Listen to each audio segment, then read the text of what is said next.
Good morning to all of you. आज मैं class 10th के लिए वीडियो बना रहा हूँ जिसमें एक टॉपिक बचा हुआ था, उसको मैं समाप्त करने जा रहा हूँ। इसमें हम लोग को जो पढ़ना था वो जो चैप्टर था, उस चैप्टर का नाम है रिसोर्सेज एंड डेवलपमेंट। उसमें हम लोग सारे टॉपिक को पढ़ चुके थे और एक टॉपिक हम लोग का बचा हुआ था जिसमें टॉपिक का नाम है टाइप ऑफ सॉइल, यानी कि मृदा के प्रकार, यानी मिट्टी के प्रकार। तो मिट्टी के प्रकार के बारे में भी हम लोग शुरू कर चुके थे, जिसमें हम लोग पढ़ चुके थे कि एलुवियल सॉइल क्या होता है, ब्लैक सॉइल क्या होता है। अब हम लोग को पढ़ना है आज लेटेराइट सॉइल। तो लेटेराइट सॉइल के बारे में हम लोग को पढ़ना है। तो ये भी हम लोग पढ़ चुके थे, लेटेराइट सॉइल को भी पढ़ चुके थे, लेकिन अब हम लोग को पढ़ना है आज जो टॉपिक है वो है आपको डेजर्ट सॉइल। इसको हम लोग हिंदी में, इंग्लिश में ही एरिड सॉइल भी बोलते हैं, इसको एरिड सॉइल भी बोला जाता है। ये एरिड सॉइल है और इसी को हम लोग डेजर्ट सॉइल भी बोलते हैं। ये हमारी मिट्टी जो है वो मरुस्थलीय मिट्टी कही जाती है। ये मरुस्थलीय मिट्टी का फॉर्मेशन कैसे होता है? सबसे पहली बात ये है कि मरुस्थलीय मिट्टी का फॉर्मेशन कैसे होता है। तो मरुस्थलीय मिट्टी जो है, मरु मीन्स मरा हुआ और स्थल माने स्थान और मिट्टी मीन्स मिट्टी, माने वह स्थान जहां की मिट्टी मरी हुई हो उसको मरुस्थलीय मिट्टी कहा जाता है। यानी वह मिट्टी को मरा हुआ क्यों कहा जाता है? यानी मरा हुआ का मतलब हुआ कि उसकी फर्टिलिटी खत्म हो गई। और फर्टिलिटी क्यों खत्म हो गई? तो ड्यू टू लेकनेस ऑफ वाटर, जल की कमी के कारण उसका क्या होता है? फर्टिलिटी खत्म हो जाती है। तो ये आखिर मरुस्थलीय मिट्टी फॉर्म कहां होता है?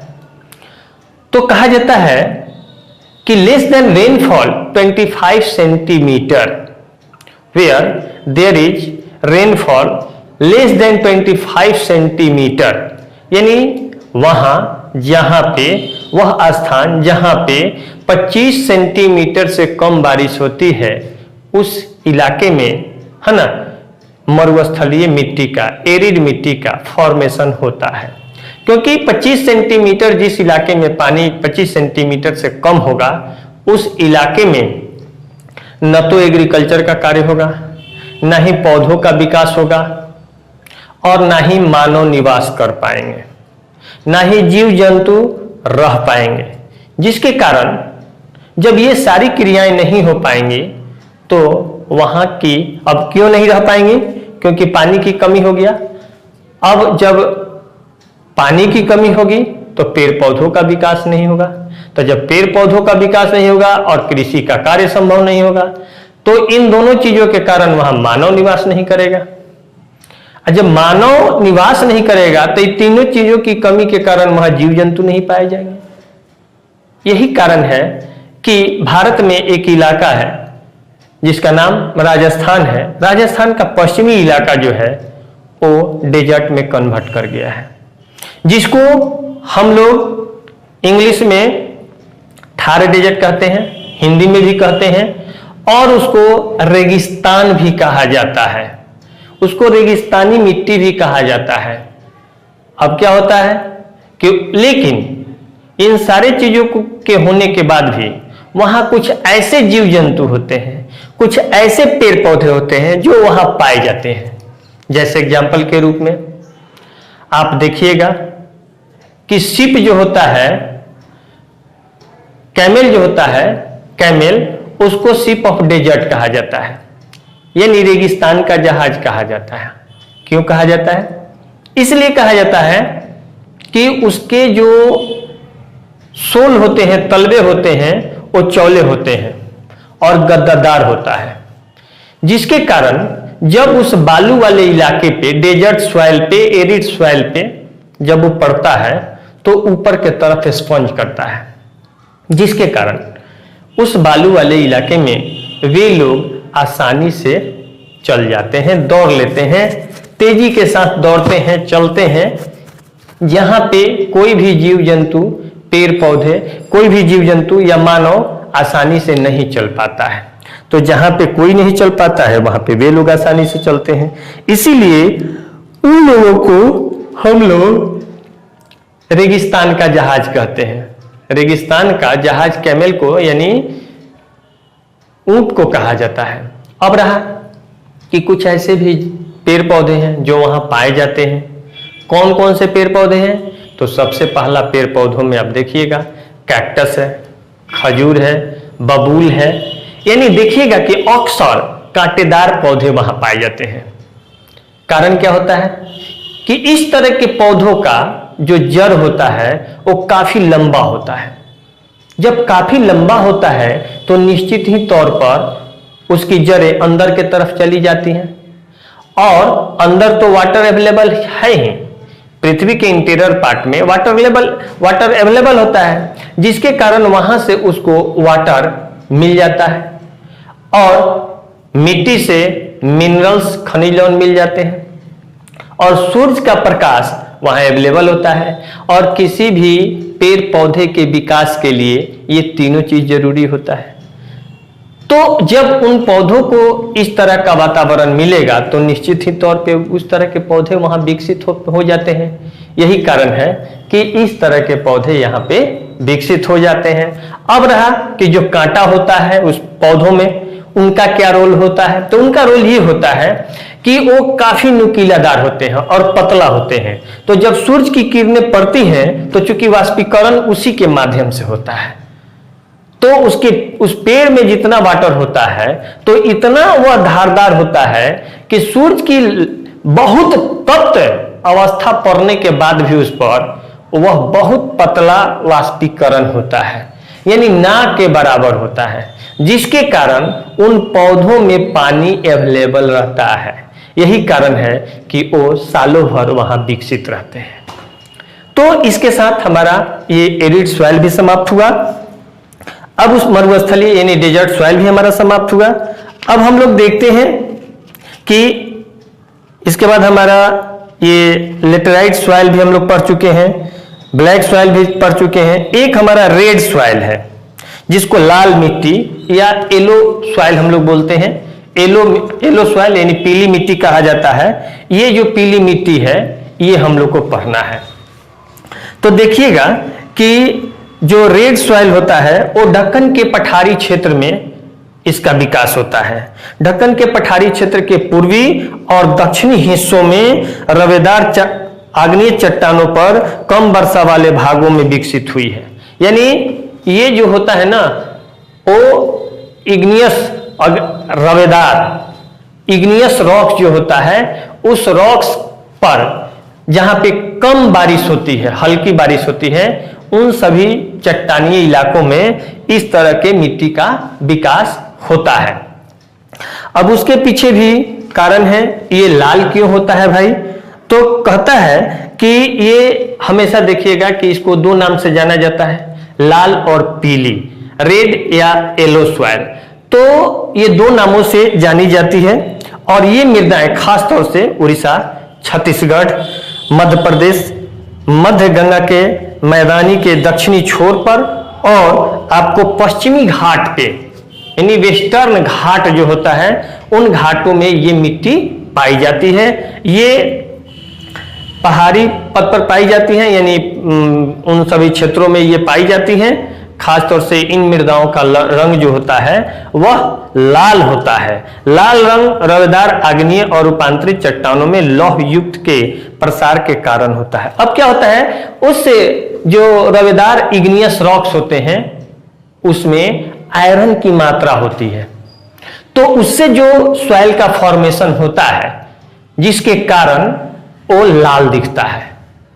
तो लाल भी दिखने का कारण पता चल गया क्योंकि वो जो इग्नियस रवेदार इग्नियस रॉक्स होते हैं उनमें आयरन की मात्रा ज्यादा होती है, इसीलिए वो लाल दिखता है। लेकिन आखिर पीला क्यों दिखता है भाई? तो पीला दिखने के पीछे भी कुछ कारण है। अब ये कारण क्या है कि इनका पीला रंग इनमें जलायोजन के कारण होता है। अब जैसे वो रवेदार इग्नियस रॉक्स है, अब वहां पर बारिश हो गई या मान लिया जाए कि वहां से कोई नदी गुजर गई, ठीक है, तो अब क्या होगा कि वो जो रवेदार इग्नियस रॉक्स है वो जल के साथ जलायोजन करता है और रिएक्शन करता है, तो उस चट्टान को लाल है और ये जल उसके साथ मिलता है, जिसका कारण केमिकल रिएक्शन होता है। अब वो क्या होता है, उसका रंग पीला हो जाता है। तो इसका क्षेत्र क्या हुआ? इसका क्षेत्र हुआ उड़ीसा, मध्य प्रदेश, गंगा के मैदानी इलाके, इन सभी क्षेत्रों में इस तरह की मिट्टी पाई जाती है। यानी उड़ीसा, छत्तीसगढ़ और मध्य गंगा मैदान के दक्षिणी छोर पर और पश्चिमी घाट में पहाड़ी पर पाई जाती है। ये हमेशा क्षेत्र से रिलेटेड एक क्वेश्चन पूछ सकता है कि ये मिट्टी कहाँ पाई जाती है, तो इसको याद रखना बहुत जरूरी होता है। अब कहता है इसके बाद जो हम लोग का टॉपिक है, उस टॉपिक में हम लोग देखते हैं कि सॉइल, ये हमारा सॉइल फॉरेस्ट है। सॉइल फॉरेस्ट यानी ये भी वन मृदा, ये भी एक मिट्टी है, ये भी एक तरह की मिट्टी है। जहां पे वनीय इलाके होते हैं वहां पे इस तरह की मिट्टी पाई जाती है, जिसको हम लोग वनीय मृदा कहा जाता है। ये मृदाएं आमतौर पर आप देखिएगा कि पहाड़ी और पर्वतीय क्षेत्रों में पाई जाती है। ये तो आपको बहुत पहले भी हम बताए हैं कि ये पहाड़ी और पर्वतीय क्षेत्रों पर पाई जाती हैं, जहां पर्याप्त वर्षा वन उपलब्ध होता है, जहां पे काफी मात्रा में वर्षा होती है। वर्षा का कारण कई हो सकता है, लेकिन आप देखिएगा कि पहाड़ी इलाके में वर्षा ज्यादा होती है। जैसे आसाम को ले लीजिए, मेघालय को ले लीजिए, उत्तराखंड को ले लीजिए, जम्मू कश्मीर को ले लीजिए, हिमाचल प्रदेश को ले लीजिए, इन सभी इलाकों में वर्षा ज्यादा होती है। इन मृदाओं के फॉर्मेशन में कहता है कि पर्वतीय पर्यावरण है ना के अनुसार, यानी माउंटेन का जो इन्वायरमेंट होता है उनके अनुसार बदलाव आता है। समय समय पर हर चीज में बदलाव आता है। पर्वत के स्वरूप में परिवर्तन होता है, पृथ्वी के स्वरूप में परिवर्तन होता है, क्योंकि आपको याद होगा कि पृथ्वी जो पहले थी वो एक थी, लेकिन बाद में धीरे धीरे वो टुकड़ों में बढ़ती गई और आज 7 महादेशों में बटी हुई है। तो कहता है नदी घाटियों में ये मृदाएं, नदी घाटियों में ये जो मिट्टी होती है इसको दोमट मिट्टी, यानी दोमट मिट्टी मतलब दो तरह की मिट्टी मिल करके आज जब एक मिट्टी का फॉर्मेशन करते हैं तो उसको दोमट मिट्टी कहा जाता है, और सिल्टदार होती है, परंतु ऊपरी ढालों पर इनका गठन मोटे कण का होता है। अब क्या होता है, ऊपरी ढलानों पे इनका जो निर्माण होता है वो मोटे मोटे कणों से होता है, जिसके कारण इस पे खेती करना संभव नहीं हो पाता है, एग्रीकल्चर का कार्य नहीं हो पाता है, लेकिन वनों का विकास हो जाता है। अब देखिएगा कि जो माउंटेन वाले इलाके हैं, उसके जो माउंटेन वाले इलाके में जहां पे ग्लेशियर होता है, जहां पे ग्लेशियर होता है यानी जहां पे बर्फ जमे हुए रहते हैं, उन क्षेत्रों में मृदाओं यानी सॉइल का है ना बहुत अपर्दन होता है, सॉइल का अपर्दन बहुत ज्यादा होता है, और ये है ना एसिडिक तथा ह्यूमस रहित होती है, यानी उसमें ह्यूमिडिटी होती है, ह्यूमस रहित होती है, ह्यूमिडिटी होती है। बहुत सारे अब इसके फायदे भी होते हैं। अब सॉइल का इरोजन होता है, वहां पे बहुत ज्यादा होता है, लेकिन क्या होता है वहां पे ग्लेशियर जमा हुआ रहता है। नदी घाटियों के निचले क्षेत्रों विशेषकर नदी, सोपानों और जलोढ़ आदि में ये मृदाएं उपजाऊ होती हैं। यानी कि ये मृदा जो होती है ये खास तौर से वहाँ के लिए नदी घाटियों में उपजाऊ बन जाती है, जिसके कारण ढलानों पे खेती किया जाता है, उसको काट करके और खेती के लायक बना दिया जाता है। तो इसके साथ हम लोग देखते हैं कि ये हमारा सॉइल, फॉरेस्ट सॉइल को हम लोग पढ़े। अब इसके बाद हम लोग देखते हैं कि इसमें क्या पढ़ना है। अब कहता है सॉइल इरोजन एंड संरक्षण, सॉइल इरोजन एंड कंजर्वेशन। तो सॉइल इरोजन और कंजर्वेशन में क्या होता है कि मिट्टी का कटाव। तो मिट्टी का जो कटाव होता है, जो सॉइल इरोजन है, तो सॉइल इरोजन में क्या होता है, मिट्टी के कटाव में क्या होता है, जो मिट्टी का कटाव होता है वो कटाव के कुछ दूत होते हैं। मिट्टी को सब कोई नहीं काट सकता है, तो मिट्टी के कटाव के दूत कौन कौन से हैं, जैसे रिवर है, रिवर है, रेनफॉल है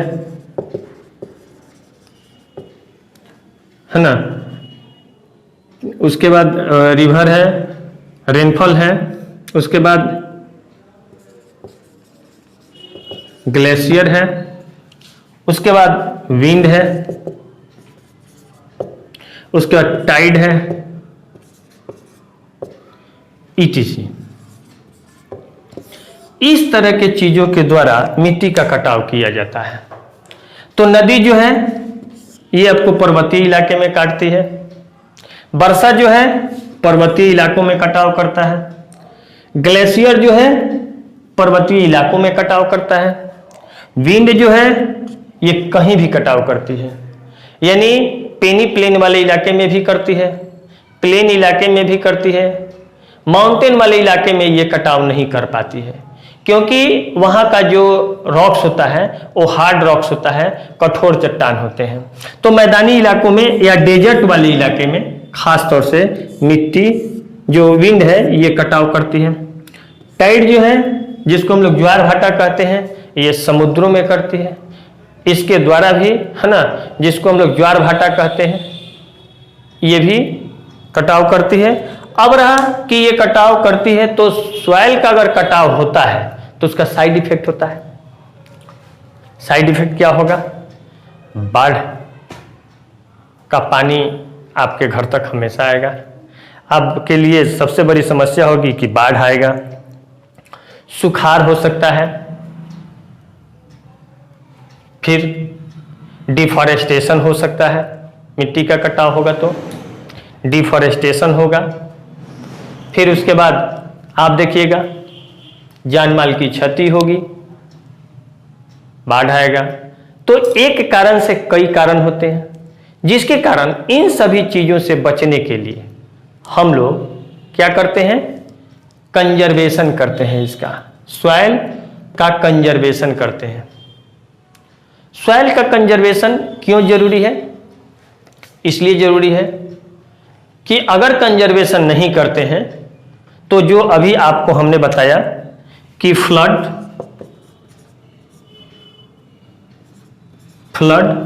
ड्रॉट,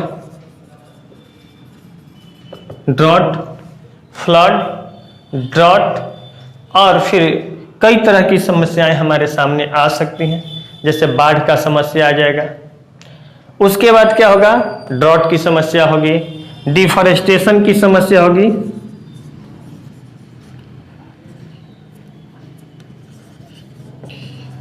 डिफॉरेस्टेशन की समस्या सामने हो जाएगी। उसके बाद डिफॉरेस्टेशन की समस्या के साथ साथ आपको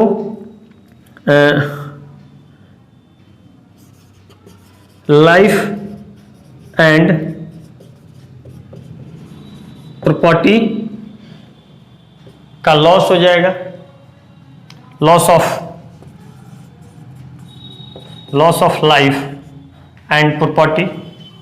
उसके बाद क्या होगा, टेम्परेचर इंक्रीज करेगा,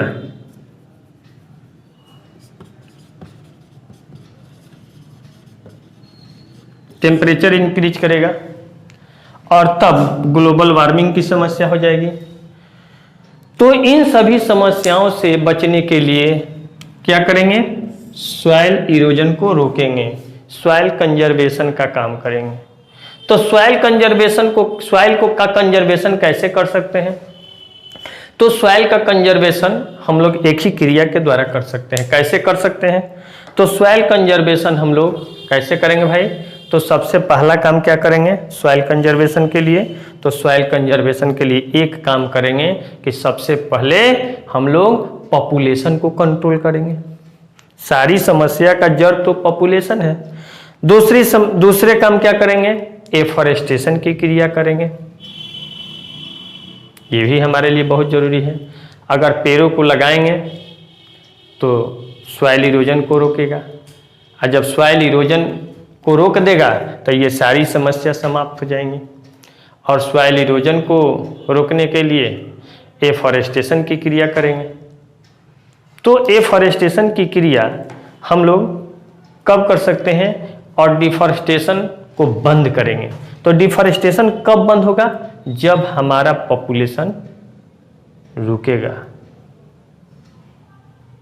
अगर ये नहीं रुकता है तो सॉइल इरोजन नहीं रुक सकता है। इसको कंट्रोल करना होगा, यानी इसको रोक तो नहीं सकते हैं लेकिन मिनिमाइज कर सकते हैं, यानी उसको नियंत्रित कर सकते हैं, जिससे कि हमारा लाइफ और प्रॉपर्टी इस धरती पर बरकरार रहे। तो आज के लिए ये चैप्टर हमारा समाप्त हुआ और यही हमारा फर्स्ट चैप्टर था, जिसमें हम लोग ये चैप्टर समाप्त करते हैं, फर्स्ट चैप्टर। अब हमारा जो सेकंड चैप्टर है वो फॉरेस्ट एंड कहता है कि वाइल्ड लाइफ है ना, रिसोर्सेज है। तो इसके लिए मैं फिर अगला क्लास आप लोग के लिए दूंगा और अगला वीडियो बनाऊंगा। थैंक यू, धन्यवाद।